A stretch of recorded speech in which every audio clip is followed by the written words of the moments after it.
I'll take that. It's good crappie.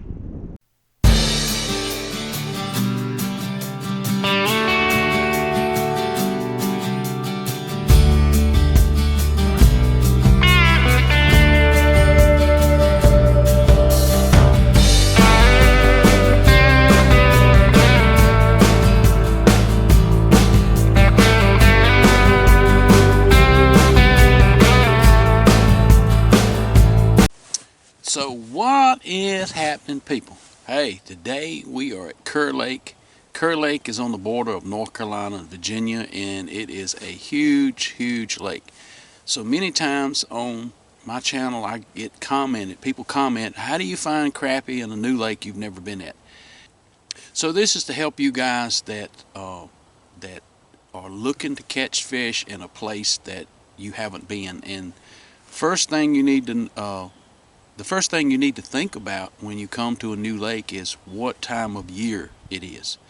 So today is March the 5th, and so crappie are getting ready to move up and spawn. The water temperature is 44 degrees sitting here, and so I'm going to go over now and kind of show you what I'm kind of looking for. And I'm going to use my Garmin map here. And I'll tell you what I do a lot of times. There'll be a specific lake that I would like to go and fish at that I don't know anything about. So a lot of times what I'll do is you can go on Google Earth. Google Earth is a good resource, and I use it a lot, and I look around for places that I want to fish. But first of all, this is Kerr Lake, and you can see my boat's up here. You can see this is an enormous lake. I mean, it's just huge. So first of all, as a fisherman, you can't cover that much water. So what I like to do is pick a specific creek and concentrate on that. And so like this is Grasses Creek. We up here in Butcher's, Rudd's Creek combination. I think this is Rudd's, that's Butcher's Creek, if I'm not mistaken. So in the spring, I'm looking for lakes that are laying south to north. And you see the south to north, lots of times they'll heat up a little quicker. And this lake is so big, rain in certain sections will affect the, maybe the water temperature. So for this demonstration today and where I'm fishing, I'm coming into Rudd's Creek. That's where I launched the boat, in the Rudd's Creek. I'm going to be fishing the Butcher's Creek and then this little finger prong. And I'm going to tell you why I picked this finger prong. So when you come to the lake looking, pick you a creek arm. Now I like a creek arm that has a lot of deep water deep into the creek arm. Major feeder creek. And what that creates is you have a lot of deep water going all the way, not necessarily all the way to the back of the cove, but fairly close to where fish can transition up those creek channels. They can move up and down to shallow to deep, and as those females go up and spawn, they can back off into some deeper water. And you'll also, at the end of it, you'll have some flats, some spawning flats, some people call them. Flat areas, a lot of shad will be there because that water may only be 3 feet deep, and it'll warm up this time of year. And you can catch some really big crappies there. And that's mainly what I want to check, is all the way at the back to see if there's some big sow crappies there. And this time of year, this is a fantastic time of year to get out and fish in March, in the middle of April, because you can catch some really big crappie. They won't be so deep, they'll be up in these shadows. So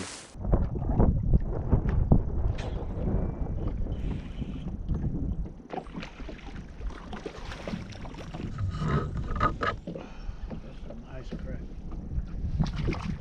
All right. Oh.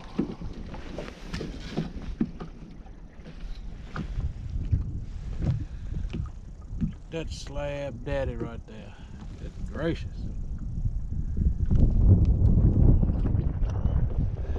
It's a good crappie, y'all. Back to this creek here. So this is a major creek arm here, and I'm going to concentrate mainly back up here. And from this bridge, up in here into this creek, and I'm gonna look around. And I'm gonna also look in this creek arm here. You see it springs off here and goes up here.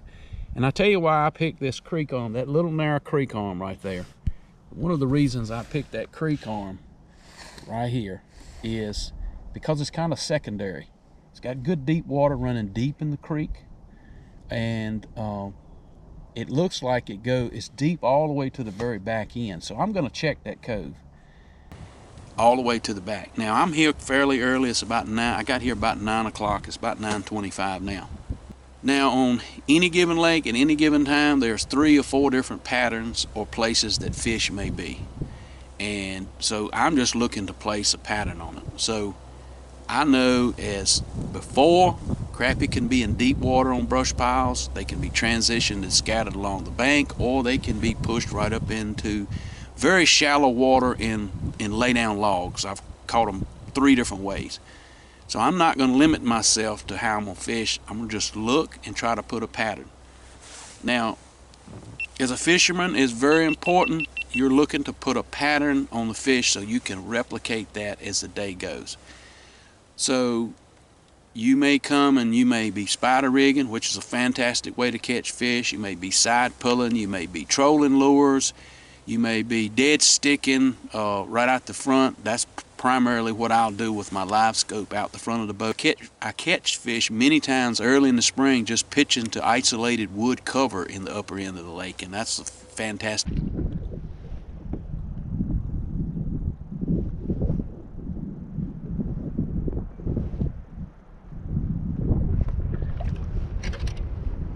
Good crappie, y'all.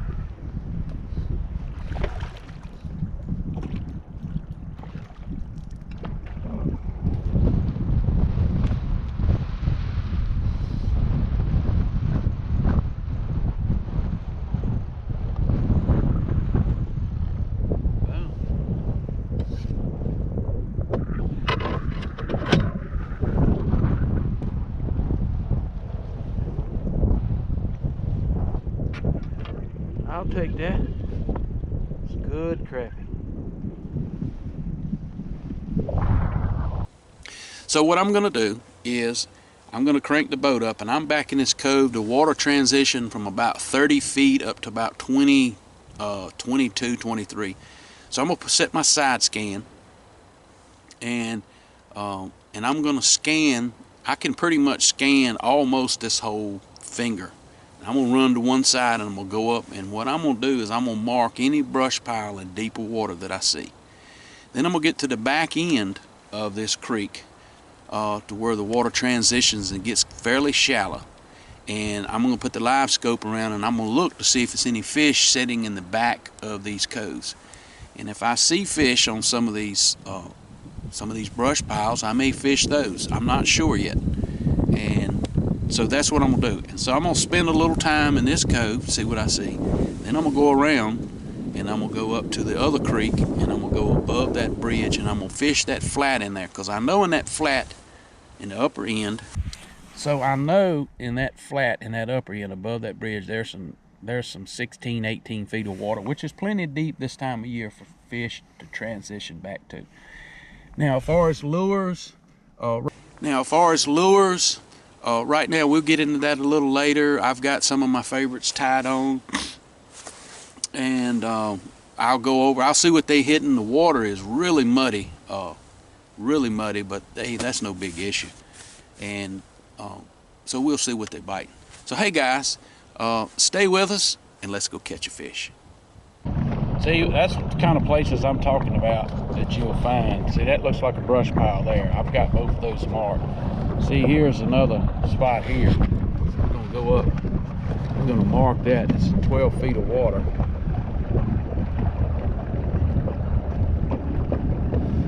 I'm going to put that mark on that. I'm going to mark it back. See, that's good places for fish to transition. You know, that's in 15 feet of water. And again, you can see I'm running right up the middle of the creek, just looking. Now the water transitioned right back there from about 20 some feet to 15. So that is a good transition in this creek to actually sit on. We'll go back and see if there's some crappies on it. I've been dead sticking and just trying to locate these crappie. The wind, unfortunately, is behind me, and it pushes the boat around, and these fish are up in the water column, and they're very spooky. They move off if that boat shadow gets on them. And so I went all the way to the far end. I showed you that on the video. I didn't see any fish up there shallow.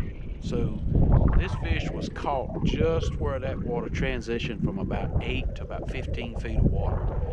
As soon as I got to where that transition was in this cove, I started seeing more crappie. So with the live scope, I could tell that was a good fish. But anyway, hey, let's go catch another fish.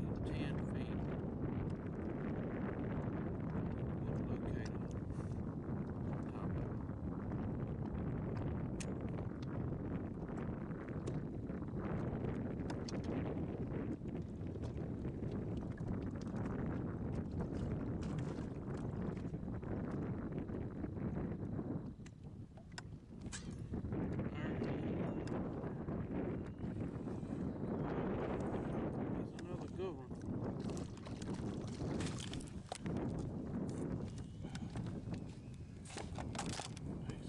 Good one.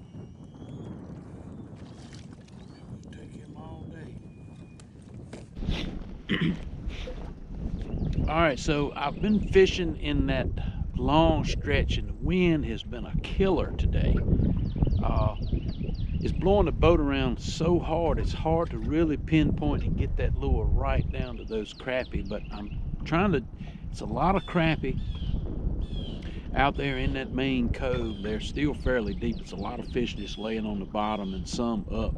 Fish are really active, and there's a lot of shad out there. I see them coming up hitting at the shad. But anyway, so right at the mouth, this is a pretty deep cove coming back in here off of this main creek prong, and I've came all the way to the back. It's still about 10 feet of water right behind the boat. I haven't seen no fish back here. All the fish right out at the mouth. Did find, oh, there's a huge brush pile right up underneath the boat. It comes up to about 8 feet of water, and there's no fish on it. So that tells me they're still suspended out there over deep water. And so just a couple of more weeks, this brush pile right here ought to be full of fish. It's in about 18 feet of water. It comes up, so it's up off the bottom about 10 feet. So it looks like the mouth of these coves, if you come up the creek, the mouth of the coves looks like where the crappie are hanging out. As soon as I come in the mouth of it, I started marking a lot of crappie, and I caught that one crappie I just caught there. So I came back in here just to kind of get out of the wind. Man, that wind is killer today. And so I'm gonna ease back out to the mouth of this little cove and look around. I am getting a little break from the wind, but not much. You can see it's just puffing the boat around pretty bad right now. So anyway, hey guys, let's go catch another fish.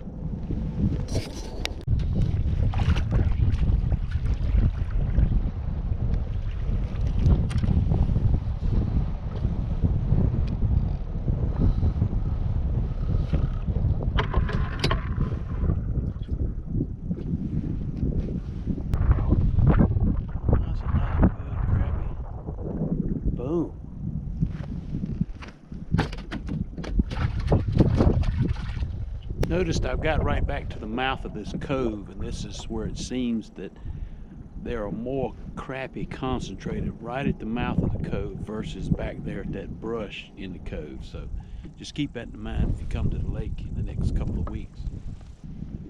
The rig I put on today, I'm using that tandem rig again. So I got that white head on from Brad's Bait and Tackle, and I just used a Bobby Garland straight tail, and this hair jig with the pink head has been fantastic for me, so I just kept that on too. And I've got them about 16 inches apart.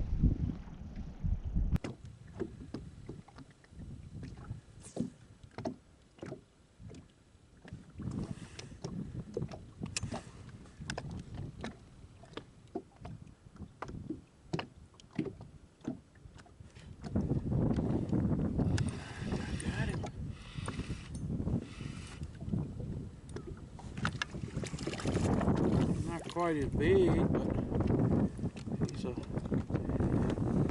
okay crappie. So, anytime as a fisherman that you come to the lake, regardless of the time of year it is. Now, if you've been fishing once or twice a week and you're keeping up with the transition of the fish, you kind of know the area. Especially if you go to your home lake, you can kind of keep up with how fish are transitioning. And in that general geographic area, fish will generally follow the same pattern in, say, maybe 200-mile radius or so. So I'm here in North Carolina, Virginia border. So if I was fishing in Louisiana right now, the fishing would be much different. Fish would be transitioned in a different place. So keep that in mind.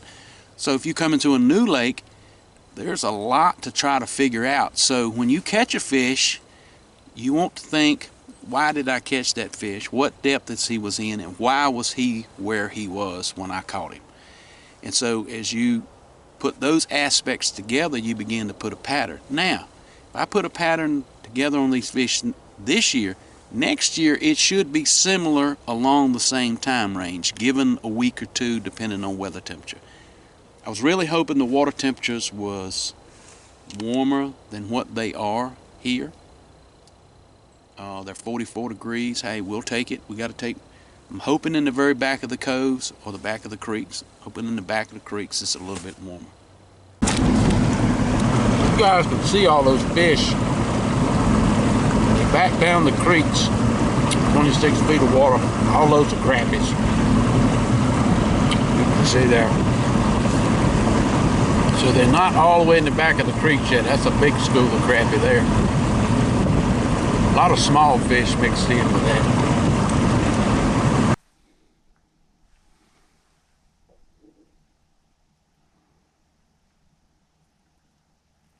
Hey guys, we appreciate you watching the channel. We appreciate all the support we get for this channel.